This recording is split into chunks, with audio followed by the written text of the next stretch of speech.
یا ایہا الذین آمنوا صلوا علیہ وسلموا تسلیما اللہم صلی وسلم وبارک علی سیدنا و مولانا محمد وعلی آلہ وصحبہ وبارک وسلم مولایا صلی وسلم دائما ابدا علی حبیبک خیر الخلق کلہم هو الحبیب الذی ترجع شفاعته لكل حول من الاحوال مقتحم یا رب بالمصطفى بلغ مقاصدنا واغفر لنا ما بدا یا واسع الکرم ثم الرضا عن ابی بکر وعن عمر وعن علی وعن عثمان ذی الکرم یا صاحب الجمال ویا سید البشر من وجهك المنیر لقد نور القمر لا يمكن الثناء كما كان حقه بعد از خدا بزرگ تو ہی قصہ مختصر سبحان ربک رب العزت عما یصفون وسلام علی المرسلین والحمد للہ رب العالمین۔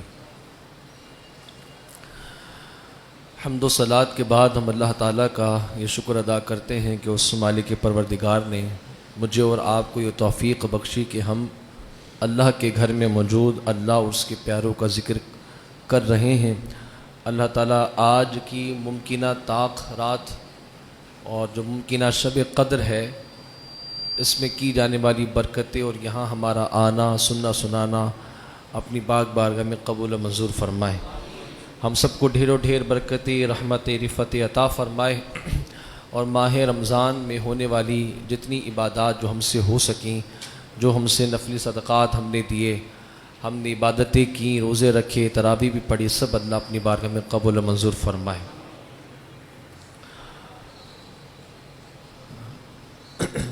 قرآن مبین میں اللہ تعالیٰ ارشاد فرماتا ہے ان رحمت اللہ قریب من المحسنین، کہ اللہ تعالیٰ کی جو رحمت ہے وہ بھلائی کرنے والوں کے پاس ہے، ان کے قریب ہے، ان کے ساتھ ہے۔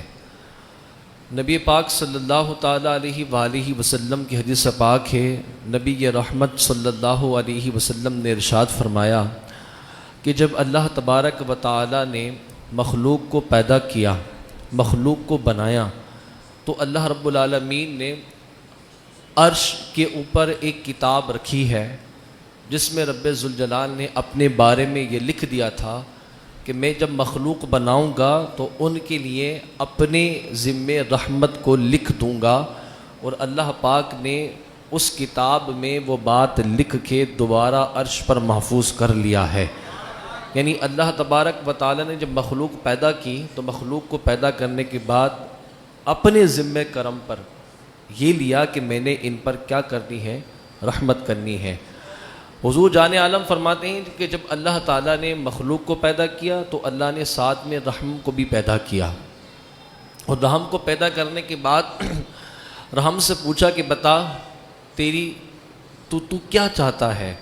تو اس نے کہا کہ باری الہ میں یہ چاہتا ہوں کہ جس مخلوق پر تو مجھے داخل کرے گا، جس کے درمیان تو مجھے بھیجے گا، تو جو مجھ سے رشتہ جوڑے اللہ تو اس سے رشتہ جوڑ لے، اور جو مجھ سے رشتہ توڑے تو مالک تو اس سے رشتہ توڑ دے۔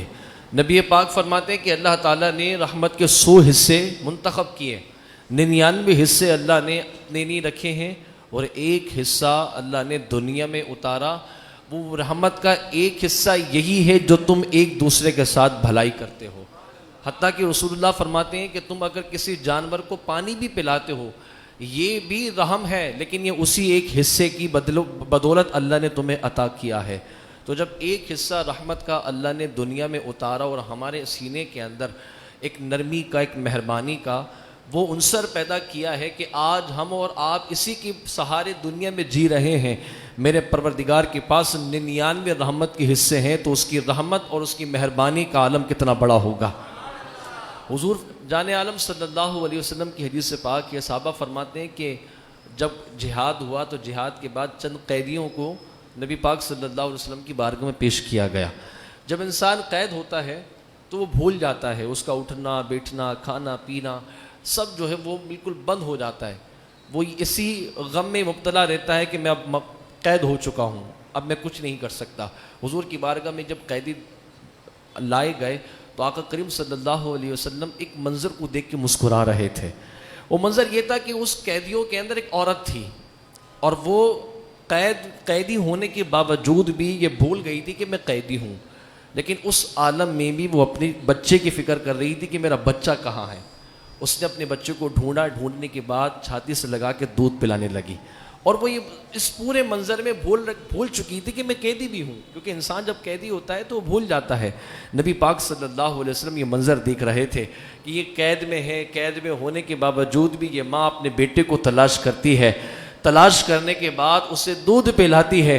مصطفیٰ کریم صلی اللہ علیہ وسلم مسکرا کے فرماتے ہیں کہ ایک ماں کی محبت کا یہ عالم ہے، تمہارا رب تم سے 70 ماؤں سے زیادہ پیار کرتا ہے۔ اس کی رحمت کا نتیجہ کتنا بڑا ہوگا، اپنے مخلوق سے اس کی رحمت کا تو ایک سمندر ہوگا، بلکہ سمندر بھی چھوٹا پڑتا ہے۔ اس کی رحمت تو اتنی وسیع ہے، اتنی وسیع ہے کہ اس نے خود کہا ہے کہ تمہارے گناہ سمندروں کے جھاگ کے برابر بھی ہوئے تب بھی اگر تم میری رحمت کو پکارو گے تو میری رحمت تمہارے پاس دوڑتی آئے گی۔ صوفیہ فرماتے ہیں کہ ایک مرتبہ اللہ تعالیٰ کو جب تم نے اللہ کہا، اللہ ایک مرتبہ، اللہ کی رحمت 40 مرتبہ اپنے بندے پر متوجہ ہوتی ہے کہ نہ جانے کیوں اللہ کہہ رہا ہے، کیوں کہہ رہا ہے۔ پھر اللہ بولا، پھر متوجہ ہوئی، پھر اللہ کا، پھر متوجہ ہوئی۔ صوفیہ فرماتے ہیں کہ بس اللہ اللہ کہتے جاؤ اور دل میں جو کچھ بھی ہے اپنے پروردگار کے سامنے رکھتے جاؤ، یہاں تم اللہ بولو گے وہاں اللہ تمہاری قسمتیں بلند کر دے گا۔ اس کی رحمت بہت وسیع ہے۔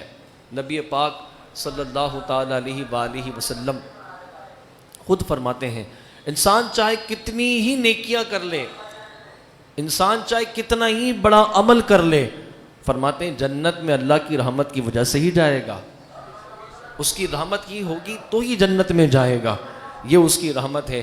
قرآن پاک میں اللہ فرماتا ہے لا تقنطوا من رحمت اللہ، میری رحمت سے مایوس نہ ہو۔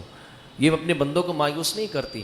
اللہ نے بندوں کو بنایا ہے تو بنانے کے بعد اس نے ایک رحمت کا درجہ رکھا ہے، کہا ہے کہ یہی وہ واسطہ وسیلہ ہے کہ میں اپنے بندوں سے جڑا رہتا ہوں، میرے بندے مجھ سے جڑے رہتے ہیں۔ یہ رحمت کا ایک عنصر ایسا ہے کہ جس سے ہم اللہ کے قریب اور ہمارا رب ہمارے قریب۔ اللہ تبارک و تعالیٰ نے یہی مہربانی کا عنصر، دیکھیں قرآن مبین میں اللہ فرماتا ہے بسم اللہ الرحمن الرحیم، جب بھی ہم قرآن کی ابتدا کرتے ہیں رحمان اور رحیم بھی پڑھتے ہیں۔ اللہ کی رحمت عامہ بھی ہے اور خاصہ بھی ہے۔ عامہ کا مطلب یہ کہ وہ ہر ایک پر مہربانی کر رہا ہے، چاہے جو اس کو مانتا ہو یا نہ مانتا ہو، چاہے اس کو خالق جانتا ہو یا نہ جانتا ہو، چاہے اس کو مالک مانتا ہو نہ مانتا ہو، وہ سب کو دے رہا ہے نا۔ وہ مومنوں کو بھی دے رہا ہے، وہ مسلمانوں کو بھی دے رہا ہے، وہ کافروں کو بھی دے رہا ہے، منافقین کو بھی دے رہا ہے۔ یہ اس کی رحمتیں عامہ ہے۔ کہا ایک اس کی رحمت خاصہ ہے جو قیامت کے دن صرف مومنوں کو عطا کرے گا، وہ اس وقت اس کی رحمت کا حصہ نہیں ہوگا۔ اللہ تبارک و تعالی رحمان ہے، وہ بہت مہربانی کرتا ہے، سب کو دیتا ہے۔ اللہ تعالیٰ رحیم بھی ہے کہ قیامت کے دن اللہ رب العالمین کی رحمت صرف مومنوں کو حاصل ہوگی، صرف اہل ایمان کو ہی حاصل ہوگی۔ رحمت الہی یہ ایک ایسا سمجھیے کہ ایک عنوان ہے یا ایسی کیفیت ہے کہ جسے ہر انسان محسوس کرتا ہے مگر لفظوں سے بیان نہیں کر سکتا۔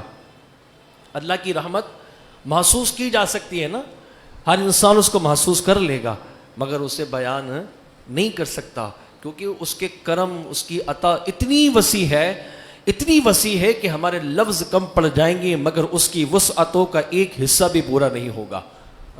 ہمارے لفظ کم پڑ جائیں گے، ہمارے جذبات کم پڑ جائیں گے، مگر جو اس نے اپنی رحمت عطا کی ہے اس کے بدلے میں اگر ساری زندگی بھی کلمہ شکر بھی ادا کرتے رہیں تو ایک کرم کا بھی حق ادا نہ ہوگا۔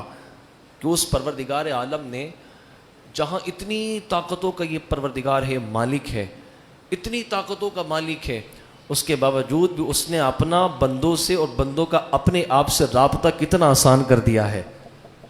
2-4 سیٹیں مل جائیں تو انسان، ایک ہمارا جو وقت کے وزیر ہوتے ہیں، ذرا سی سیٹ کیا ملتی ہے وہ بھول جاتے ہیں نا، ہمارے پاس جانا پڑتا ہے یاد دلانے کی نہیں کہ جناب آپ اس محلے سے جیتے تھے، آپ اس علاقے سے جیتے تھے، جیتنے کے بعد تو آپ ایسے گئے جیسے گدھے کے سر پہ سے سینگ چلے گئے، ذرا آپ یہاں پر بھی آ جائیں، یہاں لوگ پریشان ہیں، یہ ہے وہ ہے، جتنے دعوے کیے تھے کچھ بھی نہ ہو پا رہا ہے۔ پھر ہم جاتے ہیں ان کو غیرت دلانے کی نہیں نا، کیوں؟ کیونکہ ان کو جو حصول چاہیے ہوتا ہے، جو مقصد ہوتا ہے وہ تو پورا ہو گیا، باقی جو کوئی بھی تھا وہ جائے کہیں جانا، ان کو اس سے پرواہ نہیں ہوتی۔ اب دنیا دار جب ایک عزت اس کو مل جاتی ہے، ایک مقام مل جاتا ہے، ایک سیٹ مل جاتی ہے، تو اس کے اتنے نخرے ہو جاتے ہیں۔ میرا مالک تو بادشاہوں کا بادشاہ ہے، وہ تو مالک ہے، وہ مالکوں کا مالک ہے، وہ شہنشاہوں کا شہنشاہ ہے، وہ قادر مطلق ہے۔ وہ کہتا ہے کن، تو چیز نہیں ہو تو وجود میں آ جاتی ہے۔ وہ زندوں سے مردہ پیدا کر دیتا ہے، مردوں سے زندہ پیدا کر دیتا ہے۔ جس دانے کو آپ ہاتھ سے مسل دیتے ہو، اسی دانے کو زمین کے سینے میں ڈالا جائے تو وہی دانہ اللہ کی رحمت سے اتنا مضبوط ہو جاتا ہے کہ زمین کا سینہ چیر کا درخت بن جاتا ہے۔ وہ اتنی طاقتوں کا مالک ہے، لیکن اس کے باوجود بھی اس نے اپنی رحمت کی وجہ سے اپنا تعلق اپنے بندوں سے اتنا آسان کر دیا ہے۔ وہ کہتا ہے کہ بس ایک بار مجھے پکار لو، ایک بار، جب صدق کے دل سے ایک بار مجھے پکارو گے، تمہارے مقدروں کا ذمہ دار میں ہوں گا، تمہارے نصیبوں کا ذمہ دار میں ہوں گا، تمہارے جتنے بھی کام ہوں گے ان کا ذمہ دار میں ہوں گا، میرے ذمہ کرم پہ ہوگی۔ بس یہ ہے کہ ایک بار مجھے پکار کے دیکھو۔ وہ پکار تو لے کے آؤ جس پکار کی بدولت میں نے بڑے بڑے بڑے بڑے کافروں کو بھی ایمان کی دولت سے نوازا ہے۔ وہ پکار لے کے آؤ، صدا لے کے آؤ کہ بڑے بڑے بیماروں کو ان صداؤں کے اوپر میں نے شفا بھی عطا کی ہے۔ وہ صدا و پکار لے کے آؤ کہ بڑے بڑے مقروضوں کے میں نے قرض بھی اتار دیے ہیں، کیونکہ میری رحمت تو بڑی وسیع ہے۔ فرق یہ ہے کہ میری رحمت کو طلب کرنے والا کوئی ہونا چاہیے۔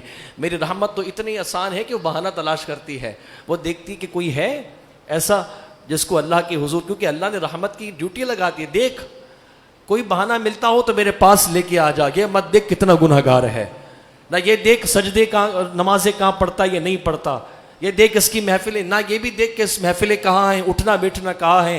اگرچہ شراب و کباب کی محفلوں میں بھی بیٹھتا ہو، لیکن تجھے لگتا ہے کہ اس کو بہانہ مل چکا ہے رب کے قریب ہونے کا، پکڑ کے لیا، میں اس کی مغفرت کر دوں گا۔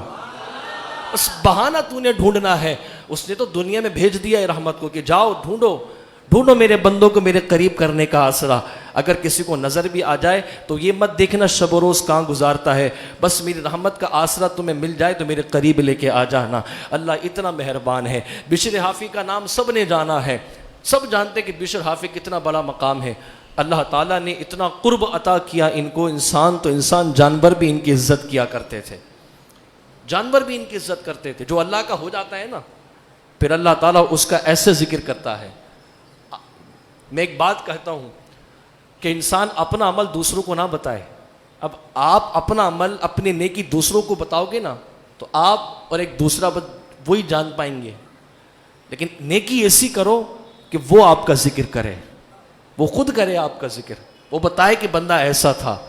اگر آپ خود کوشش کرو گے تو 2-4 لوگ جانیں گے نا، کیونکہ ہماری اوقات ہی اتنی ہے، کتنے جان لیں گے؟ 200 250 300 400 2000 10,000 20,000۔ اگر جب اپنی نیکیاں اس کے ذمے ڈال دو گے نا، وہ تمہاری ایسی پہچان کر دے گا، ایسی پہچان بڑھائے گا، دنیا والے کیا عرش والے بھی تمہیں جان جائیں گے۔ تو بشر حافی وہ تھے کہ اللہ تبارک و تعالیٰ کی رحمت کو بہانہ ملا، ہم دنیا والے کیا عرش والے بھی بشر کو جانتے تھے، جانور بھی بشر حافی کو جانتے تھے۔ بہانہ کیا تھا؟ بہانہ دیکھیں آپ، شراب کے نشے میں تھے، دھن تھے، نکلے، باہر آئے تو پتہ لگا کہ ایک کاغذ کا ٹکڑا پڑا ہے، اس پہ کیا لکھی ہے؟ بسم اللہ الرحمن الرحیم۔ اللہ کی رحمت دیکھیے گا کیسے بندوں کو پکڑتی ہے۔ شراب کے نشے میں تھے لیکن اتنے بھی بدمست نہیں تھے کہ اپنے رب کے نام کو نہ پہچانے۔ جیسے دیکھا زمین پر میرا رب کا نام ہے، فوراً اٹھایا، جو نشہ تھا وہ توڑ دیا کہ نہیں میرا رب کا نام ہے، بے مست نہیں ہوئے، اٹھایا، عطر لگایا، پاک کیا، اوپر طاق میں عزت سے رکھ دیا۔ اللہ اکبر۔ ابھی کہاں سے نکلے ہیں؟ شراب کی محفل سے، نشے میں ہیں، شراب پی ہوئی ہے، بدبو بھی ہوگی ظاہر ہے، لیکن ہوش سلامت تھے، اپنے رب کو اپنے رب کا نام پہچان گئے۔ اللہ تعالیٰ نے اٹھایا، آپ نے اٹھایا اس کاغذ کے ٹکڑے کو، عطر لگایا اور اوپر طاق میں رکھ دیا۔ میرے رب کی رحمت نے دیکھ لیا کہ یہ بندہ شراب کے نشے میں ہونے کے باوجود بھی اللہ کے نام کی اتنی عزت کرتا ہے، مالک تیرے نام کی اتنی پاکی بیان کر رہا ہے، اس کو عطر لگا رہا ہے، پاک کر رہا ہے، عزت کر رہا ہے۔ اللہ کچھ کرنا، اللہ کی رحمت کو بھی بہانہ مل گیا۔ اللہ تعالیٰ نے فرما دیا اس وقت کے وہاں کے جو ولی تھے ان کو خواب میں آ کے اطلاع دی کہ جاؤ بشر کو جا کے یہ خبر سنا دو، اس نے ہمارے نام کی عزت کی، ہم نے اس کا دل پاک کر دیا ہے۔ بشر حافی کو پیغام دینے جاتے ہیں، جس وقت بشر حافی یہ پیغام سنتے اس وقت بھی شراب قدے میں پڑے ہوتے ہیں، اس پر بھی شراب خانے میں ہوتے ہیں۔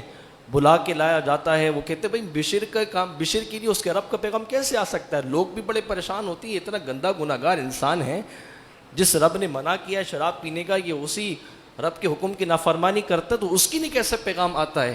لیکن جب وہ ضد کرتے ہیں تو پھر بشر حافی باہر آتے ہیں، کہتے ہیں کہ تمہارے رب نے تمہارے لیے یہ پیغام بھیجا ہے۔ بشر حافی کہتے ہیں کیا پیغام بھیجا ہے؟ کیونکہ نیکی تو چھپ کے کی تھی، کسی کو پتہ ہی نہیں تھا، لیکن جب وہ بتانا چاہے تو کیسے بتا دیتا ہے۔ آپ کہتے ہیں کہ تم نے اللہ کے نام کی عزت کی ہے، اللہ ہی نے مجھے خبر دینے بھیجا ہے کہ بشر کو کہو کہ ہم نے اس کا دل صاف کر دیا ہے، ہم نے اس کے گناہوں کو مٹا دیا ہے۔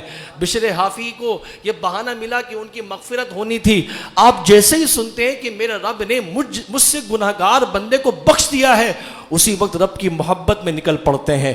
اس قدر آپ کو وجد آتا ہے کہ وجدانی کیفیت میں جو آپ چپلیں چھوڑ کے ننگے پاؤں نکلے تھے تو زندگی بھر ہی ننگے پاؤں رہے۔ کوئی کہتا بھی تھا بشر چپل پہن لو، کہتے کیسے پہن لوں؟ وہ صدائے، وہ سجا تو مقبولیین کی صدا تھی، وہ صدا اسی حالت میں ہی تو سنائی گئی تھی، اب دل ہی نہیں کرتا چپل پہنی جائے۔ اب بشر حافی کی محبت اللہ نے اتنی ڈال دی کہ جانوروں کو بھی پتا تھا کہ یہاں سے بشر کا گزر ہوتا ہے، یہاں سے بشر حافی گزرتے ہیں، وہ لید نہیں کرتے تھے، اس راستے کو صاف کرتے تھے۔ جو اللہ کا ہو جاتا ہے، اللہ کی رحمت جس کو قریب کر لیتی ہے، اللہ تعالیٰ اس کو یہ برکتی عطا فرماتا ہے کہ وقت کے انسان کیا جانور بھی اس کی عزت کرتے ہیں۔ یہ اللہ کی رحمت ہے جو بہانہ تلاش کرتی ہے اور بندے کو اپنے قریب کر لیتی ہے۔ امام غزالی کا نام سنا ہے آپ نے، کتنا بڑا وقت کا نام، آپ فلسفے کی امام، آپ حکمتوں کی امام۔ آج امام غزالی رحمۃ اللہ تعالی علیہ نے احیاء العلوم جیسا ایک شاہکار ہمیں عطا کیا کہ اس کو پڑھ کے لوگ ولایت کی منزلیں طے کرتے ہیں، وہ کتاب پڑھ کے لوگ ولی بن جاتے ہیں۔ اس قدر مقبول انسان امام غزالی رحمۃ اللہ تعالی علیہ، آپ کا نام بھی محمد، آپ کے والد کا نام بھی محمد، آپ کے دادا کا نام بھی محمد، محمد بن محمد غزالی رحمۃ اللہ تعالی علیہ۔ تو امام غزالی رضی اللہ تعالیٰ عنہ کا جب وصال ہوا، کسی نے خواب میں دیکھا اور دیکھ کر پوچھا کہ غزالی بتاؤ اللہ نے تمہارے ساتھ کیا معاملہ کیا، اللہ نے تمہاری خدمت دین کی وجہ سے تمہیں بخشا؟ امام غزالی کہتے ہیں نہیں، خدمت دین کی سبب تو بخشا ہی نہیں گیا۔ تو کہا بخشش کس سبب سے ہوئی؟ کہا بخشش اس سبب سے ہوئی تھی، ایک مرتبہ کتاب لکھ رہا تھا اور کتاب لکھنے کے لیے جب قلم کو سیاہی میں ڈبویا تو کیا دیکھتا ہوں کہ اس سیاہی کی قلم کی نوک پر جو سیاہی لگی تھی اس پر آ کے ایک مکھی بیٹھ گئی۔ میں نے مکھی کو دیکھا، میں نے کہا شاید پیاسی ہے، اور تپتی ہوئی دھوپ ہے، گرمی کا ہے، یہاں انسان پیاس میں بلک رہے ہیں تو ہو سکتا ہے یہ بھی پیاسی ہو، کیونکہ یہ پیاس میں بلک رہی تھی تبھی سیاہی پہ آ گئی۔ اس نے کچھ دیر قطرے وغیرہ پہ پھر وہ اڑ گئی، مجھے اس پر رحم آیا تھا، بہرحال پھر میں نے اپنا کام کر دیا۔ لیکن جب اعمال قبر میں گیا اور قبر میں جانے کے بعد اللہ تعالیٰ نے جب میرے اعمال کے بارے میں پوچھا تو رب ذوالجلال کو جواب ہی دینا چاہتا تو اللہ نے پہلے ہی کہہ دیا کہ تیرے اعمال خدمت دین تو اپنی جگہ ہے، لیکن مغفرت مکھی کو سیاہی پلانے کی وجہ سے کر رہا ہوں، کیونکہ تو نے میری مخلوق پر رحم کیا ہے، میں تجھ پر رحم کروں گا۔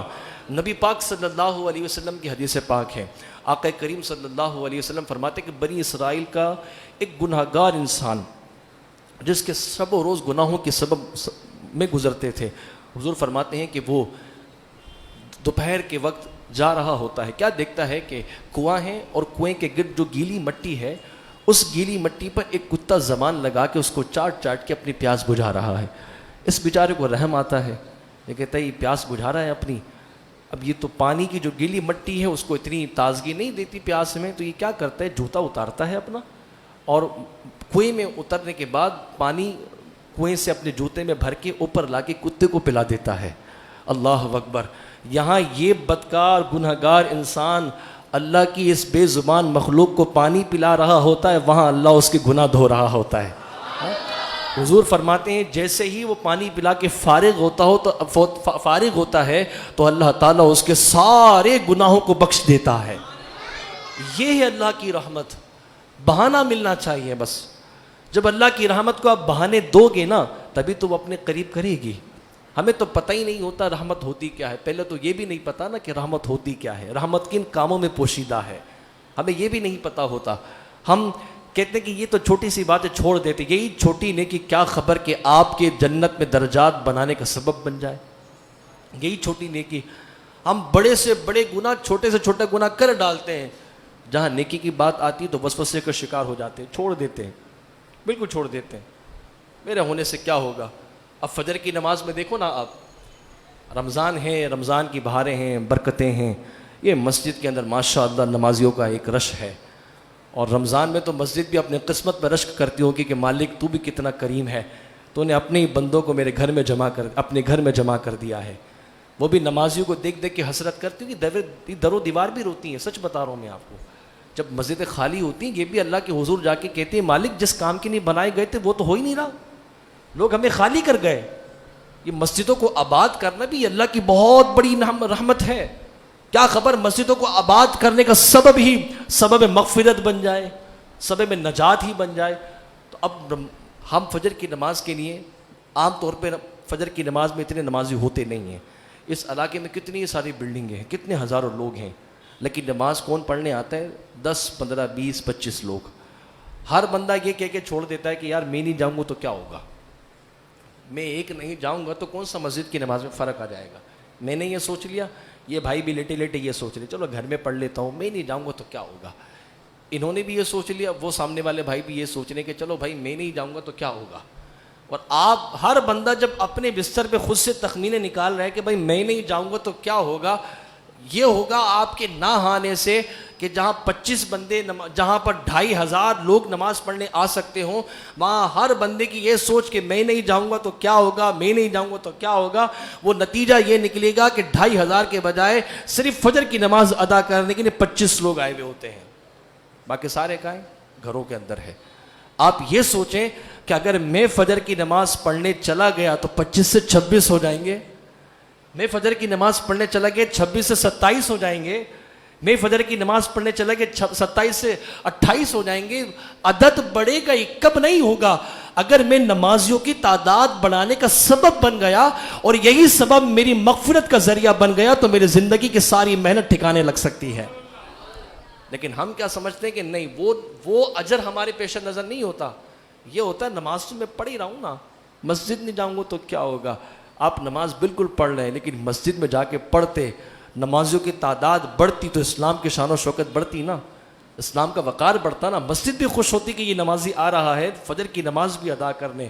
اور یہی سبب, یہی رحمت الہی کا نتیجہ بنتا یا بن جائے کہ بھئی آپ مسجد آئے, مسجد میں آپ نے نماز پڑھی اس لیے کہ مالک تیرے گھر کو میں نے آباد کرنا ہے. جو لوگ ویران کر جاتے ہیں ان کی ویرانی کا کام اپنی جگہ, لیکن میں اس کو آباد کرنے کے لیے حصہ ڈال رہا ہوں. اگر آپ مسجد کی آباد کاری میں حصہ ڈالیں اور اللہ کو یہی ادا آپ کی پسند آ جائے تو اس کی رحمت بھی رب کے قریب کر دے گی. اسے تو بہانہ چاہیے ہوتا ہے نا, اللہ کی رحمت کو بہانہ ملتا ہے, اللہ تعالیٰ انسان کو بخش دیتا ہے. کب اللہ کی رحمت کو بہانہ ملے. نبی پاک صلی اللہ علیہ وسلم حدیث پاک کہ کتنے ہی ایسے گناہگار لوگ ہوتے ہیں جن کی اللہ مغفرت کر دیتا ہے پر انہیں خبر بھی نہیں ہوتی. اور ساتھ میں حضور نے یہ بھی فرمایا کتنی ایسے نیکوکار انسان ہوتے ہیں کہ اللہ ان کی نیکیاں برباد کر دیتا ہے, انہیں خبر تک نہیں ہوتی. اور میں آپ کو ایک سچی بات بتا رہا ہوں, آج ہمارے معاشرے کا المیہ یہ ہے کہ ہم 2 4 5 چیزیں کیا سیکھ لیتے ہیں, سمجھتے سب سے بڑے حافظ ہم, قاری ہم, دین کا درد رکھنے والے ہم, جو ہم کر رہے ہیں بس یہی ہے, باقی تو سارے کچھ بھی نہیں ہے. جس کو دل چاہتا ہے جھاڑ دیتے ہیں, جس کو دل چاہتا ہے بدتمیزی کر دیتے ہیں, اور ہر کچھ اپنی منمانی کر رہے ہوتے ہیں. کسی کو اپنی نمازوں پر اترانا آتا ہے, کسی کو سجدوں پر اترانا آ رہا ہوتا ہے, کسی کو صدقہ خیرات پہ اترانا آ رہا ہوتا ہے. کب تک اتراؤ گے آپ؟ اس نے تو اترانے کا نہیں, اس کی رحمت ہے کہ تم نے یہ کام کیا ہے. اگر نہ ہوتی تو تم اپنی ناک سے مکھی نہ ہٹا پاتے. یہ تو اس کی رحمت تھی نا کہ تمہیں کرنے کا موقع دیا. تو اپنے اعمال پہ آپ اتنا ہی نہیں, عمل کر لیا اللہ کی رحمت کے سپرد کر دو. جو کام کیا اللہ کی رحمت کے سپرد کیا. جب عمل کر کے لوگوں تک آپ نے اپنے عمل کی داغ بٹھا دی تو اللہ کی رحمت بھی آپ کو بے پرواہ کر دیتی. چھوڑ دو اس کو جو چاہیے تب مل گیا.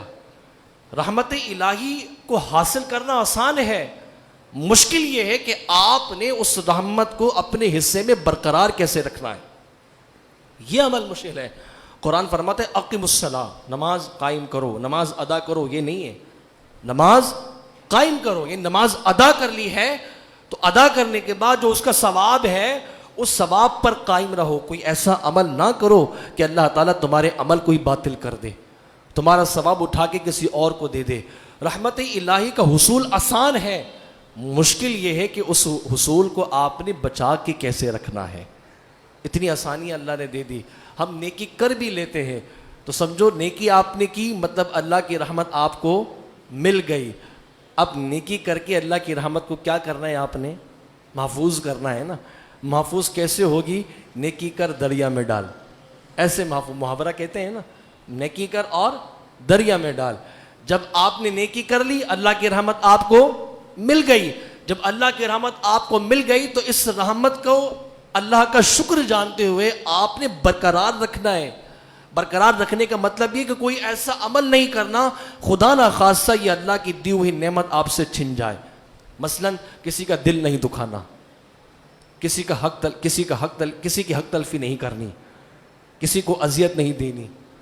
اگر آپ حقوق العباد تلف کرتے جائیں گے تو جو اللہ نے آپ کو اپنی رحمت سے حصہ دیا تھا قیامت کے دن وہی سارا حصہ ان لوگوں میں بٹ جائے گا، ان لوگوں میں بانٹ دیا جائے گا جن جن کے آپ نے حق تلف کیے تھے۔ آپ تو پھر خالی ہاتھ رہے گا، پھر رسوائی ہے اس وقت۔ کوشش یہ کی جائے کہ جو رحمت الہی ہمیں حاصل ہو رہی ہے، جو نعمت الہی ہمیں حاصل ہو رہی ہے، جو رمضان میں ہم نیکیاں کر پائیں، سجدے کر پائے ہیں، جو خیرات، صدقات، زکوٰۃ، جو ہم نے کچھ بھی ادا کیا ہے، مالک تیری رحمت کے سپرد ہے۔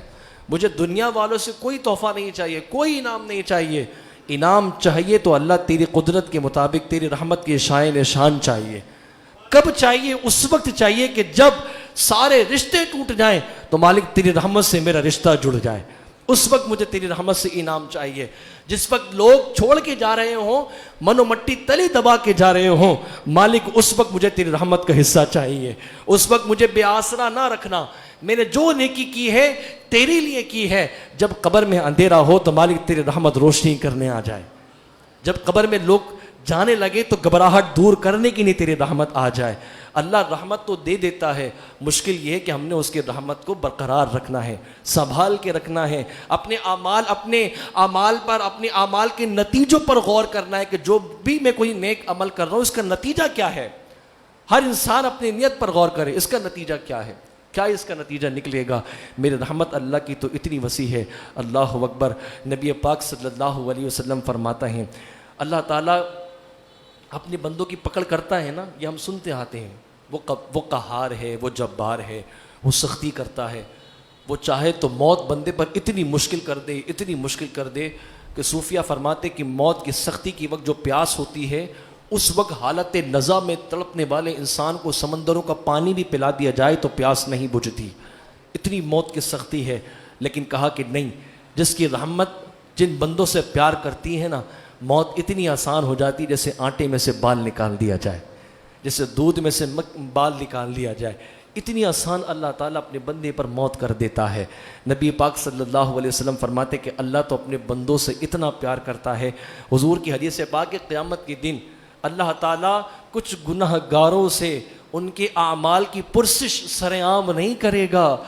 اللہ کی رحمت یہ کہے گی مالک اس بندے کو رسوا نہیں کر، تو نے اگر اس کے اعمال کے بارے میں پوچھنا ہے تو اللہ اس کے کان میں پوچھ لے،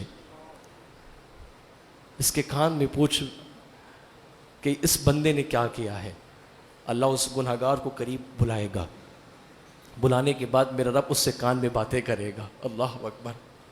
اللہ فرمائے گا ہاں تو نے یہ گناہ کیا ہے، بندہ کہے گا ہاں مالک میں نے یہ گناہ کیا ہے۔ گناہگاروں کو تو ان کے سیدھے الٹے ہاتھ میں نامہ اعمال تھما دیے جائیں گے نا، وہ پڑھ پڑھ کے سنا رہے ہوں گے، ہر بندہ اپنے نامہ اعمال پڑھ کے سنائے گا، اس نے یہ کیا، اس نے یہ کیا، اس نے یہ کیا، وہ رسوائی کا عالم۔ لیکن کچھ لوگ اللہ کو اتنے پیارے ہوں گے، گناہ بھی کیا ہوگا، لیکن اللہ تعالیٰ ان سے گناہوں کے بارے میں کیسے پوچھے گا؟ کان میں پوچھے گا۔ بندہ کان میں کس سے باتیں کرتا ہے؟ جس پر بھروسہ ہوتا ہے، جو اپنے بہت قریب ہوتا ہے۔ آپ دیکھیے وہ بندہ گناہگار ہونے کے باوجود بھی اللہ کے کتنے قریب ہوگا. اللہ اس سے کان میں پوچھے گا ہاں تو نے کیا؟ وہ بندہ کہے گا ہاں مالک میں نے کیا ہے. کہے گا تو نے یہ بھی گناہ کیا؟ بندہ کہے گا ہاں مالک میں نے یہ بھی گناہ کیا ہے. تو نے چھپ کے بھی گناہ کیے؟ ہاں اللہ میں نے چھپ کے بھی گناہ کی ہے. تجھے نہیں پتا تھا میں دیکھ رہا ہوں؟ مالک پتا تھا تو وہ دیکھتا ہے، لیکن کیا کروں بشری تقاضا تھا، گناہ ہو گیا. اللہ فرمائے گا پھر کیا کریں؟ یہی بات آئے گی، اللہ فرمائے گا بتا کیا کروں تیرا؟ تو اتنے میں اس کے جسم کے ایک اعضاء جو ہے بولنا شروع ہو جائیں گے، کہیں گے اللہ ہم تیرے بارے میں اس کی ایک بات لے کے آئے ہیں. اللہ فرمائے گا بتاؤ کیا بات ہے؟ جسم کے سارے حصے، آنکھ کے جو بال ہوتے ہیں نا پلکوں کا، اس کو بولیں گے کہ بتا تو بتا اس کے بارے میں بتا. اللہ کی غضب کو رحمت میں بدلنا ہے نا، بتا. ہوتے نا کسی کو آپ نے چھڑوانا ہو بخشوانا تو بندہ کہ یا تو بتا اس کو چھڑوانا ہے بتا. اس سے ہی جسم کے سارے حصے جو ہے آنکھ کے بال جو پلک کے بال ہوتے اس کو بولیں گے چل بول اپنے رب کی بارگاہ میں بول یہ کیا کرتا تھا. وہ بال کہے گا کہ مالک مانا کہ ہم اس کے ہر گناہ کا ہر حصے کے گواہ ہیں کہ اس نے بڑے گناہ کیے ہیں، لیکن ایک مرتبہ ایسا بھی موقع آیا تھا یہ تیری خوف سے اور تیری محبت میں رویا بھی تھا، اس کا آنسو بھی نکلا تھا. اور وہ بال کہے گا کہ اس کی آنکھ سے آنسو نکل کر میری پلکوں کو، اس کے پلکوں میں لگے ہوئے بالوں کو گیلا کر گیا تھا.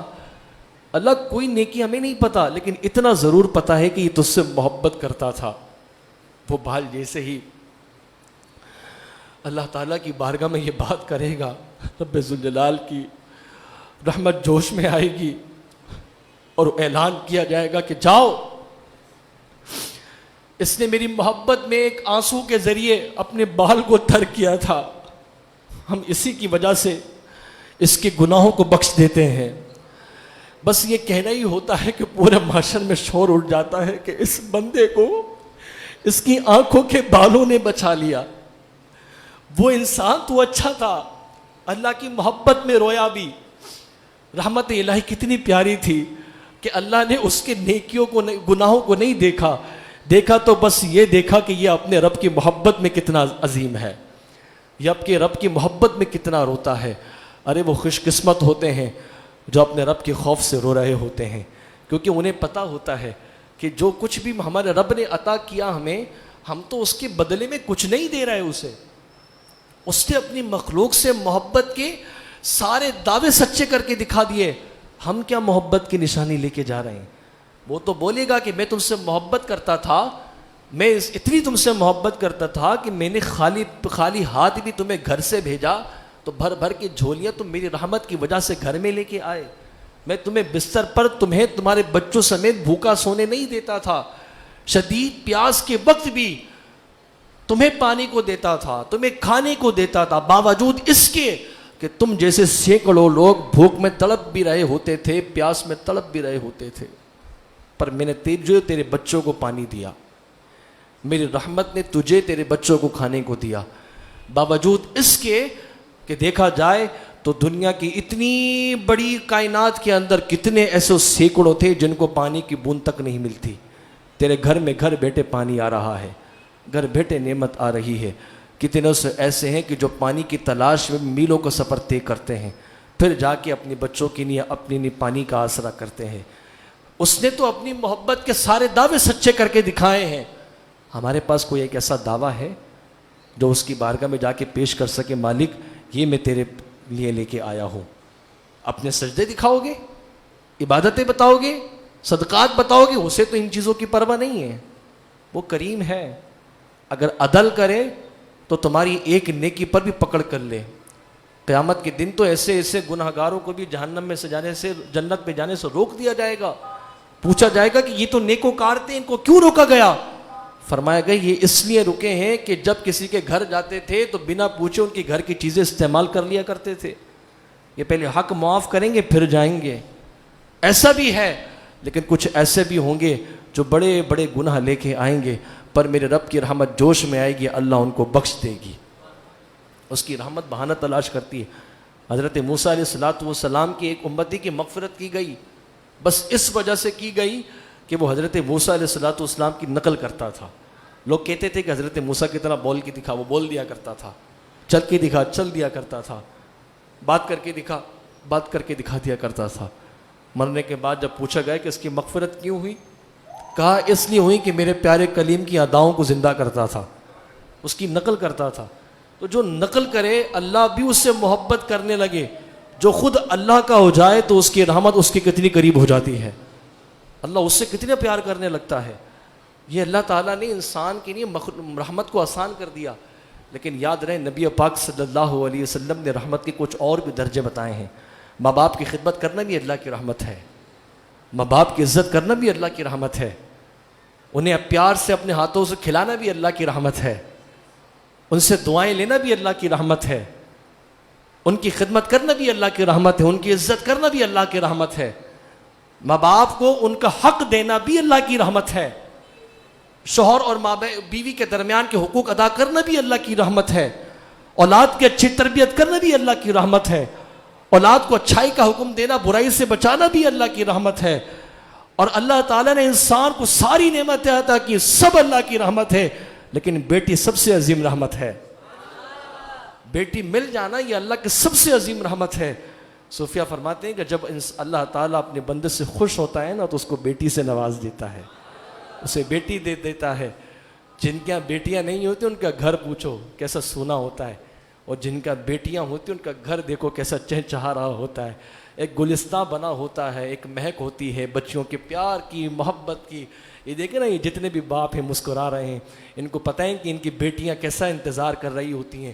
جب باپ گھر میں گھستا ہے تو جو چمک، جو پیار، جو محبت بیٹی کی آنکھ میں باپ دیکھتا ہے تو دن کی ساری تھکن بھولا دیتی ہے، دن کا سارا غم بھول جاتا ہے، بیٹی کو کلیجے سے لگاتا ہے، اللہ اکبر، ساری جتنی بھی پریشانیاں ہوتی ہیں دور ہو جاتی ہیں۔ بچی پیار سے کیا باپ کا نام لیتی ہے، باپ قربان ہونے کو آ جاتا ہے، ارے قربان جاؤ، تمہیں بیٹی کی محبت بھی میرے مصطفیٰ نے دی ہے۔ حضور نے سیدہ فاطمہ سے پیار کیا ہے تو آج ہم اپنی بچیوں کو اللہ کی رحمت جان کر کلیجے سے لگا رہے ہوتے ہیں، بلکہ حضور علیہ الصلوۃ والسلام تو سراپا رحمت ہے۔ اللہ فرماتے وَمَا أَرْسَلْنَاكَ إِلَّا رَحْمَةً لِّلْعَالَمِينَ، محبوب آپ کو دونوں جہاں کی رحمت بنا کے بھیجا ہے، آپ تو رحمتوں کی رحمت ہے، سراپا رحمت ہے۔ پیارے ان کو جو کچھ بھی مل رہا ہے یہ آپ کی بدولت مل رہا ہے، میں ان سے بات بھی کر رہا ہوں آپ کی وجہ سے بات کر رہا ہوں، ان کو رزق بھی دے رہا ہوں تو پیارے آپ کی وجہ سے دے رہا ہوں، میں ان کو کچھ بھی عطا کر رہا ہوں پیارے آپ کی وجہ سے عطا کر رہا ہوں۔ کیوں؟ میں رب العالمین ہوں، آپ رحمت للعالمین ہے، آپ کی رحمت ہی ان کو تھامے ہوئے، اور مصطفیٰ صلی اللہ علیہ وسلم کی رحمت نہ ہوتی تو رحمت الہی کا پتہ بھی نہ لگتا۔ ہمیں تو پتہ ہی نہیں ہے کہ اللہ رب العالمین کی رحمت کا حصہ کیا ہے، یہ تو حضور نے بتایا نا کہ یہ اللہ کی رحمت کا حصہ ہے۔ نبی پاک صلی اللہ علیہ وسلم اللہ تعالیٰ کی محبت کا درس دے رہے ہیں اپنے اصحاب کو۔ ہم یہاں اللہ کی محبت کا درس سنتے تو ہمارے دل میں خدا کی محبت بڑھنا شروع ہو جاتی ہے۔ وہ اصحاب اللہ کی محبت کا بیان کس سے سن رہے تھے؟ جو رحمت للعالمین ہے۔ وہ کس قدر فصیح و بلیغ کلام ہوگا جب اللہ کی قدرت، اس کی رحمت، بندوں سے اس کا پیار، اس کی مہربانی جب رسول اللہ بیان کر رہے تھے تو اصحاب پھوٹ پھوٹ کے رو رہے تھے۔ ہمارا رب ہم سے اتنی محبت کرتا ہے، پھوٹ پھوٹ کے رو رہے تھے، کیونکہ حضور کا کلام عالی، اور جنہوں نے حضور کا کلام سنا اللہ تبارک و تعالی ان کے بھی درجات بلند فرمائے، ان کے صدقے ہماری مغفرت فرمائے کہ انہوں نے رحمت الہی کے انوار نبی پاک صلی اللہ علیہ وسلم کی لبھائی مبارک سے خود سنے۔ وہ رونا شروع ہو گئے اور روتے روتے عرض کی یا رسول اللہ ہم اللہ سے محبت کرنا چاہتے ہیں، کچھ بتائیے نا کیا کریں۔ اللہ نے قرآن اتار دیا، قل ان کنتم تحبون اللہ، پیارے ان کو فرما دیجئے کہ اگر یہ چاہتے ہیں کہ اللہ ان سے محبت کریں فاتبعونی، تو آپ ان کو فرمائیے کہ یہ آپ کی سنت پہ عمل کرنا شروع کر دیں، یحببکم اللہ، اللہ ان سے محبت کرنا شروع ہو جائے گا۔ اتنا آسان کر دیا۔ اگر چاہتے ہیں کہ اللہ ہم سے محبت کرے، اللہ کی رحمت ہمارے ساتھ ہو، تو ہم نے مصطفیٰ کی، نبی پاک صلی اللہ علیہ وسلم کی سنت کو زندہ کرنا ہے۔ حضور کی رحمت کا آسرا تو نہ دنیا میں چھوڑا ہے نہ آخرت میں چھوڑیں گے۔ آقا نے اپنی امت کو تھام کے رکھا ہے، چھوڑنا نہیں حضور صلی اللہ علیہ وسلم نے۔ دنیا میں آئے تو رب سلم امتی، حضور کی رحمت، عرش پہ گئے عرش سے آگے گئے، معراج کی بلندیوں پر گئے، اللہ کا دیدار کرنے گئے، وہاں بھی اللہ امت کا حال میرے حال کر دے، اللہ نے تب حضور کو امت حوالے کر دی۔ جب آقا کریم دنیا سے وصال فرمائے، قبر میں اتارا گیا، تب بھی کیا ہوا کہ پیارے اس وقت بھی ہمارے پیارے نبی نے اپنی امت کو یاد رکھا۔ تو اتنا امت کو یاد، پھر دعائیں مغفرت کرنا، امت کے حوال کے لیے دعائیں کرنا اللہ تعالیٰ سے، اور پھر قیامت کے دن اپنی امت کو اپنے سپرد، اپنے حصے میں لے لینا، یہ حضور کی کتنی بڑی رحمت ہے۔ رحمت الہی کا سب سے بڑا ذریعہ ہی نبی پاک صلی اللہ علیہ وسلم ہے۔ تم اپنے نبی کی ہو جاؤ، اللہ تعالیٰ کی رحمت تمہاری ہو جائے گی، اللہ کی عطا تمہاری ہو جائے گی۔ بس تم اپنے نبی کے ہو جاؤ، ان سے وفا کرنا شروع کر دو، ان کی بات مان لو، جو انہوں نے کہا ہے اس پر عمل شروع کر دو، یہی اللہ کی رحمت سب سے بڑی ہوگی۔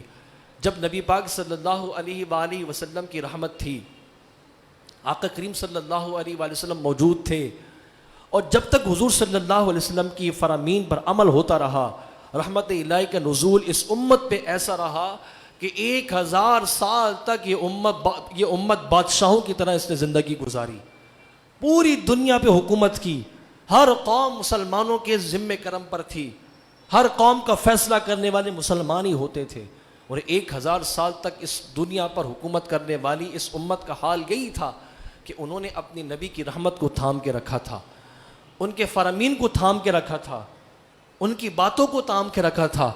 اللہ تعالیٰ نے عزتوں کے تاج اس امت کے سر پر رکھے تھے۔ لیکن آج کیا فرمان ہے، آج کیا حکم ہے؟ آج جیسے جیسے اپنے نبی کی سنت سے دور ہوتے گئے، جیسے جیسے اپنے نبی کے فرامین سے دور ہوتے گئے، جیسے جیسے اپنے نبی کی معاملات سے دور ہوتے گئے، کیا ہوا کہ وقت نے دکھایا کہ آج ہم آہستہ آہستہ آہستہ آہستہ تنزلی کے گھڑے میں گرتے چلے جا رہے ہیں۔ قرآن نے کہا وَاعْتَصِمُوا بِحَبْلِ اللَّهِ جَمِيعًا وَلَا تَفَرَّقُوا، اگر اللہ کی رحمت چاہتے ہو، اس کی طاقت، اس کا فضل چاہتے ہو، تو اللہ کی دین کو، اللہ کے لائحہ قانون کو، اس کے نظم و نظام کو، اسلام کو، قرآن کو، نبی کی سنت کو مضبوطی کے ساتھ تھام کے رکھو۔ اللہ نے کہا تم مضبوطی کے ساتھ تھام کے رکھو گے، تمہارے دبدبے اور طاقت سے پوری دنیا مجبور رہے گی، دبی رہے گی۔ لیکن کیا ہوا، جب ہم نے اس فرامین کو چھوڑنا شروع کیا، اب رحمت الہی دور ہونا شروع ہوئی، دور ہوتی گئی، دور ہوتی گئی، دور ہوتی گئی، اور اتنی دور ہو گئی کہ آج ہمارے شام کے بچوں کا قتل عام بھی ہو جاتا ہے تو کوئی پکارنے بچانے والا نہیں ہوتا۔ ہاں، آج فلسطین میں بچیوں کی عزتیں لٹ جاتی ہیں تو کوئی بچانے والا نہیں ہوتا۔ آج وہاں اپنی مائیں اپنی لالوں کی گردنیں کٹوا دیتی ہیں تو کوئی بچانے والا نہیں ہوتا۔ آج مسلمان در بدر ہو گیا۔ آپ شام اٹھائیے، ہمارے بچوں کے پانی میں زہر ملایا گیا، ان کی سانس لینے والی ہوا کے اندر زہریلا مادہ چھوڑا گیا، وہ بچے سسک سسک کر روڈ پر، سڑکوں پر جان دینے پر مجبور ہو گئے۔ ان بچوں کا کیا قصور تھا؟ انہوں نے تو کسی کا قتل بھی نہیں کیا تھا، انہوں نے تو کسی کا دل بھی نہیں دکھایا تھا، ارے ان کے ہاتھ میں تو پتھر بھی نہیں تھا، وہ کہاں سے دہشت گرد ہوئے؟ انہیں کس نے دہشت گرد بنایا؟ افغانستان کے مدرسے میں پڑھنے والے 1000 بچوں کے اوپر بم مارا گیا، وہ بچے تو حافظ قرآن بنے تھے، ابھی تو قرآن کی صحیح معنوں میں خوشیاں بھی نہ دیکھ پائے تھے، ماں باپ اپنے بچوں کے ساتھ ہار لے کے آئے تھے کہ میرا بچہ آج حافظ قرآن بن رہا ہے، آج میں اس کو ہار ڈالوں گا۔ باپ اپنے بچوں پر فخر کر رہا تھا کہ میرا بچہ وہ بیٹا ہوا حافظ قرآن بنا ہوا ہے۔ آج باپ نے دیکھا کہ میرا سر فخر سے بلند ہو رہا ہے، میرے بچے کے بعد دنیاوی تعلیم نہیں تھی لیکن دینی تعلیم بچے نے مکمل کی، میرا بچہ حافظ بنا، وہ بیٹھا میرا بچہ۔ باپ دور دور سے اپنے بچے پر فخر کر رہا ہے، لیکن ناگہاں ایک بم آیا، گرا، وہ 1000 بچے کچل دیے گئے، ان کے چھچڑے اڑ گئے۔ ان کا تو کوئی قصور نہیں تھا نا، وہ کون تھے؟ وہ ہمارے تھے، وہ نبی کا کلمہ گو تھے۔ ان بچوں پہ بم مار دیا گیا، کہا وہ دہشت گرد ہے۔ وہ چھوٹے سے ننھے بچے جن کو صحیح غلط کا نہیں پتا، وہ تو قال اللہ و قال رسول کی صدائیں لگانے کے لیے آئے، تو انہیں بم مار کے مار دیا گیا۔ آج ہم اور آپ آزاد ملک کے واسی ہیں، یہ تو اللہ کا کرم ہے کہ مجھے اور آپ کو ایک آزاد ملک میں رکھا۔ کشمیریوں کا کیا قصور ہے؟ کشمیر کے مسلمانوں نے کون سی دہشت گردی کر دی ہے؟ وہاں کی بچیوں نے کون سی دہشت گردی کری ہے؟ وہاں کے نوجوان کون سی دہشت گردی کرتے ہیں؟ کون سا ان کے پاس جو ہے نا ایٹمی طاقت ہے، یا کون سی اس کے پاس اسلحہ بنانے کی فیکٹری ہے؟ لیکن کیا ہو گیا کہ 2 سال سے زیادہ عرصہ وقفہ ہو گیا، وہ عام سی زندگی گزارنے پر ان سے سارے زندگی کے اسباب چھین لیے گئے ہیں۔ نہ ان کا دن ان کے ہاتھوں میں، نہ رات ان کی ہاتھوں میں، نہ وہ نکل کے سجدے ادا کر سکتے ہیں، نہ وہ نل کے نمازیں ادا کر سکتے ہیں۔ کیوں؟ سوچا کبھی آپ نے؟ آج ہم اور آپ اس مسجد میں جمع ہیں اور یہاں ہم بیٹھ کر رحمت الہی کے انوار سن رہے ہیں۔ دیکھو آپ فلسطین میں، دیکھو ابھی دیکھ لو، دیکھو انٹرنیٹ کھولو، میڈیا کی خبریں، وہاں کیسی یہ بیرونی طاقتیں اور یہ کفر کے یلغار ہماری بچیوں کی عزتیں نیلام کر رہی ہے۔ دیکھو آپ وہاں جا کر وہ غلامی میں جکڑے ہوئے مسلمانوں کو کیسا گاجر مولی کی طرح کاٹا جا رہا ہے، کس طرح ان کے خون کی پیاسے وہ خون چوس چوس کے نالیوں کی نظر کر رہے ہیں۔ نہ ان کے سجدے ان کے اختیار میں، نہ ان کی نمازیں ان کے اختیار میں۔ کیوں؟ یہاں ایک کالا امریکہ میں مر جاتا ہے، ایک بلیک مرتا ہے، تو پورے امریکہ کے اندر آگ لگا دی جاتی ہے کہ بلیک کو حقوق دیا جائے، یہ وائٹ بلیک کا معاملہ ختم کیا جائے۔ اور یہاں کچل کچل کے روزانہ 72,000 سے زیادہ روز ڈیلی پورے عالم اسلام پہ ہزاروں سے زیادہ مسلمانوں کو مار دیا جاتا ہے، لیکن کوئی اقوام متحدہ کے اندر آواز اٹھانے والا نہیں، کوئی ان کے لیے آواز بلند کرنے والا نہیں، کوئی ان کی آزادی کی بات کرنے والا نہیں۔ کیوں؟ مسلمانوں کا کیا قصور ہے؟ کیا کیا ہے مسلمانوں نے؟ یہی نہ کہ یہ اپنے نبی سے محبت کرتے ہیں۔ آج ساری دنیا پاکستان کو مٹانے پر لگی ہوئی، کیوں؟ پاکستان کا کیا قصور تھا؟ یہی کہ یہ لا الہ الا اللہ محمد رسول اللہ کی بنیاد پر بنا تھا۔ اس ملک کے اندر نبی پاک کی عزت کا قانون موجود ہے۔ کیوں کرتے ہیں یہ سب؟ سوچیں آپ کہ ہمیں کہاں دھکیلا جا رہا ہے، ہمیں کہاں دبایا جا رہا ہے۔ رحمت الہی کہیں ہم سے ناراض تو نہیں ہو گئی؟ کہیں اللہ کی رحمت نے ہمارا آسرا چھوڑ تو نہیں دیا؟ کہیں ایسا تو نہیں ہے کہ اللہ کی رحمت قریب نہ آ رہی ہو؟ کیوں؟ کیسے قریب آئے؟ کیونکہ قریب آنے کا ہم نے موقع ہی نہیں دیا۔ ہم نے سب نے اپنے اپنے 2 گز کی مسجدیں بنا لی، 2.5 گز کے دارالفتہ بنا لیے، 4 فٹ کے جامعہ بنا لیے۔ ہم سب ہیں لیکن مسلمان پہ نہیں ہیں، مسلمان نہیں ہیں، باقی سب ہیں ہم۔ اگر وہی رونق کہ آج ہمارے پاس ہوتی تو کیا رب کی رحمت ہم سے دور ہوتی؟ دور ہوتی ہم سے رب کی رحمت؟ ہم سب کو پتا ہے کہ ہم نے مرنا ہے، قبر میں جانا ہے۔ یہ بھی پتا ہے کہ قبر کے اندر کسی کا آسرا نہیں ہوگا، آسرا مصطفیٰ کا ہوگا، نبی پاک کا ہوگا، انہی کا چہرہ دکھایا جائے گا۔ ہم نے ان کے ساتھ کیا کیا؟ کیا یہ چہرہ حضور کی رحمت والا لے کے جا رہے ہیں ہم؟ یہ چہرہ حضور کی رحمت والا ہے؟ ہم نے تو ان کے دشمنوں کو خوش کرنے کے لیے داڑیاں کاٹ کاٹ کے نالیوں کی نظر کر دی ہے۔ ہماری داڑھی نہیں چہرے پہ، چہرے پر ڈیزائن بنا لی ہے ہم نے داڑھی پر۔ کس کو خوش کرنے کے لیے؟ گھر والوں کو خوش کرنے کے لیے؟ یہ تو قبر میں دبا کے چلے جائیں گے۔ کس کو خوش کرنے کے لیے؟ بچوں کو خوش کرنے کے لیے چھوڑ کے چلے جائیں گے، پوچھیں گے بھی نہیں، رات تک نہ گزاریں گے تمہاری قبر پر۔ لیکن جو قبر میں جنہوں نے آنا ہے ان کو آنے کا ہم نے راستہ بھی نہ دیا۔ یہ چہرہ بھی اس قابل لے کے نہیں گئے کہ حضور جان عالم صلی اللہ علیہ وسلم یہ کہہ پاتے کہ چلو جانے تو میرے امتی کا چہرہ ہے۔ اب تصور تو کریں، اگر یہی بگڑا ہوا چہرہ قبر میں لے کے چلے گئے، اور جن کی رحمت کا آسرا ہے کہ یہ تو رحمت للعالمین ہے، یہ بخشوانے آئیں گے، اور انہوں نے دور سے کہہ دیا کہ میں نے اس کی قبر میں نہیں جانا۔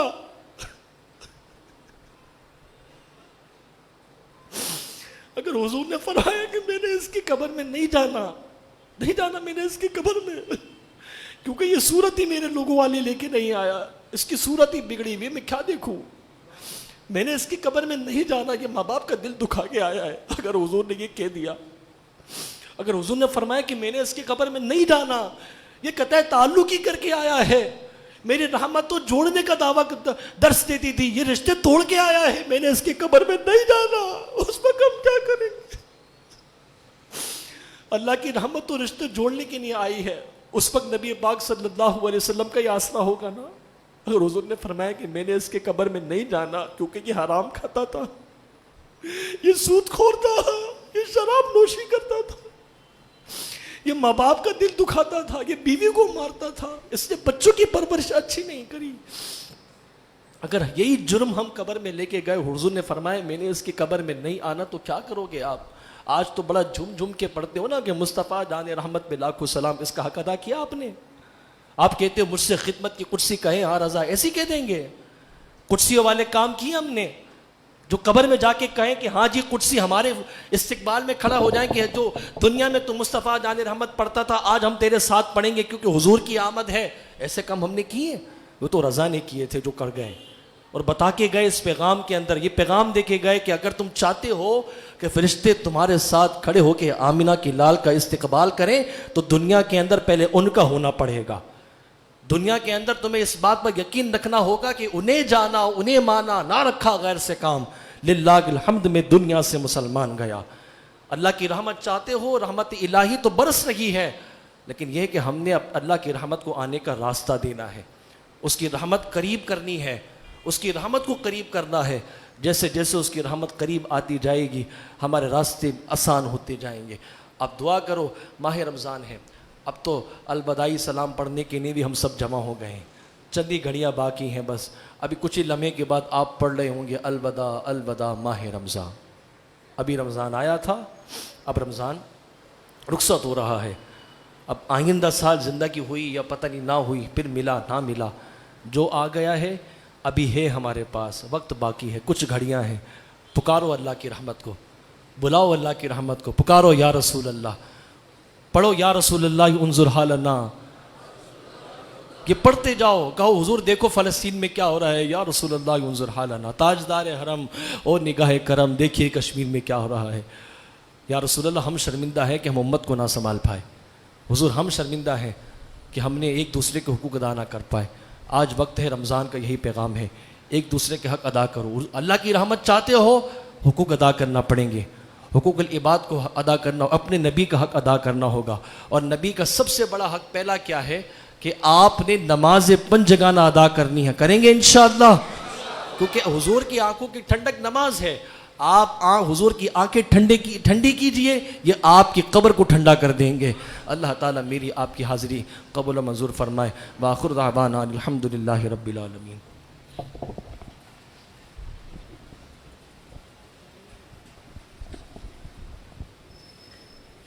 صلو علی الحبیب صلی اللہ تعالی علی محمد صلی اللہ علیہ وسلم۔ جوک در جوک الحمدللہ علماء مصطفیٰ تشریف لا رہے ہیں، اور مسجد آپ کے سامنے دیکھ رہے ہیں کہ الحمدللہ آپ احباب سے بھر گئی ہے۔ الحمدللہ آپ سب سے گزارش ہے کہ تھوڑا سا آگے ہو جائیں، تاکہ جب ہم اللہ کے ذکر میں محو ہوں اور لطف اندوز ہو رہے ہوں، اپنے رب کا نام لے لے کر پکار رہے ہوں، ذکر کر رہے ہوں، تو اس وقت پیچھے آنے والے وہ پریشانی کے عالم میں نہ کھڑے ہوں، ان کو بھی جگہ مل سکے۔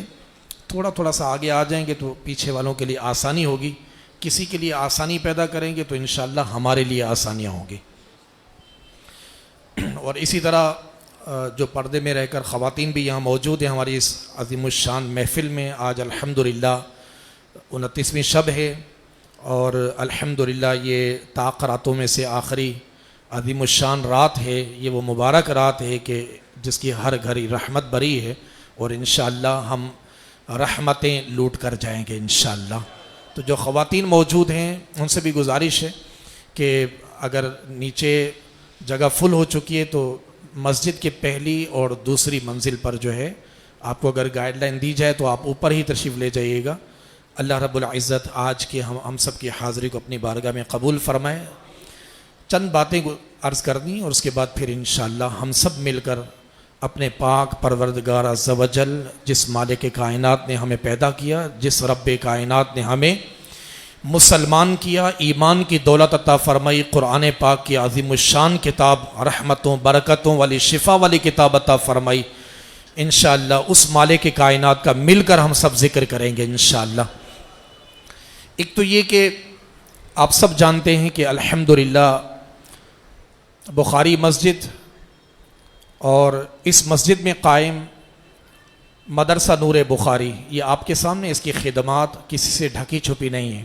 الحمدللہ یہ ہم سب کے لیے ایک بہترین علم دین کے حصول کے لیے بہترین درسگاہ ہے۔ الحمدللہ مختلف مواقع پر ہماری تربیت کا سلسلہ رہتا ہے، جیسا آپ رمضان شریف میں دیکھیں کہ الحمدللہ 24 آور 24 گھنٹے یہ مسجد کھلی ہی ہے الحمدللہ نمازیوں کے لیے، جو جب چاہے آئے، اللہ کی بارگاہ میں سر جھکائے، دعائیں مانگے، ذکر کرے، تلاوت کرے، اللہ کا کرم ہے الحمدللہ کہ ہمیں یہ اعزاز حاصل ہے، اور اس خطے میں، اس علاقے شہر میں ایسی الحمدللہ مسجد موجود ہے کہ جو الحمدللہ ہر وقت کھلی ہے ہمارے لیے۔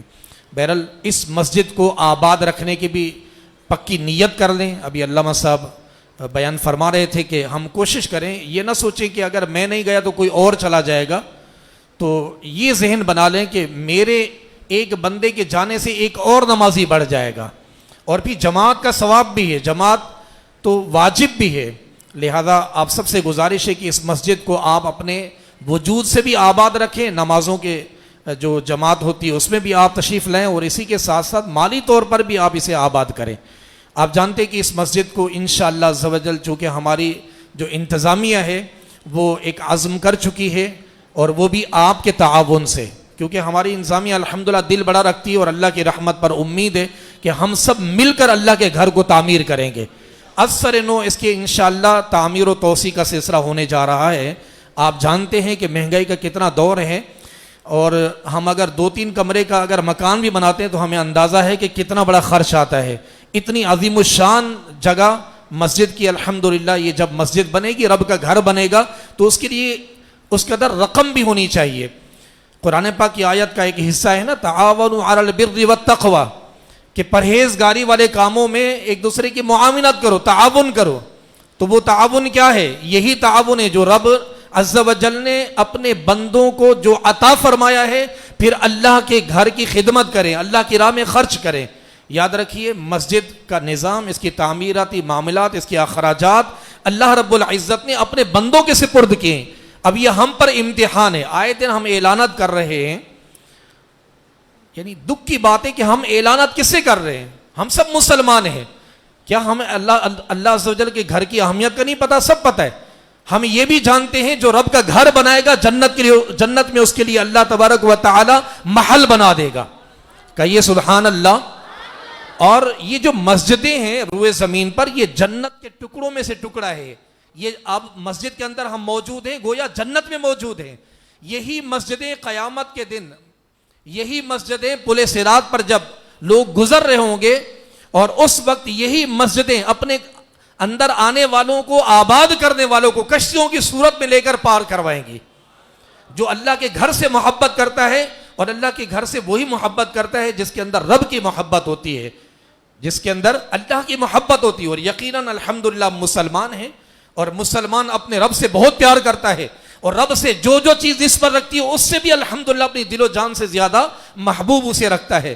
تو اللہ کا گھر ہمارے لیے باعث رحمت ہے، باعث شفا ہے، باعث برکت ہے۔ جو اس مسجد میں آ جاتا ہے، اللہ کے گھر میں جو آ جاتا ہے، وہ گویا اللہ کی رحمتوں کی چھاؤں میں آ جاتا ہے، اس پر رحمتوں کا نزول ہونے لگتا ہے۔ اور یہاں تک ہے کہ جب اللہ کے گھر میں بندہ بیٹھتا ہے، ہر سانس پر اس کی نیکی لکھی جا رہی ہوتی ہے۔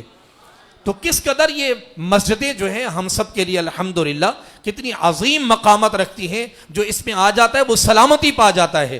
تو آپ سب سے گزارش کروں گا کہ آپ بھرپور مسجد کے ساتھ تعاون فرمائیے اپنے مال سے۔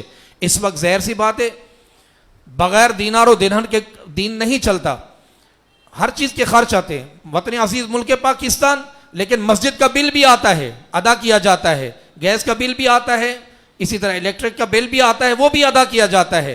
تعمیراتی معاملات ہوتے ہیں، گورنمنٹ آگے بڑھ کر نہیں کہتی کہ ہمیں آپ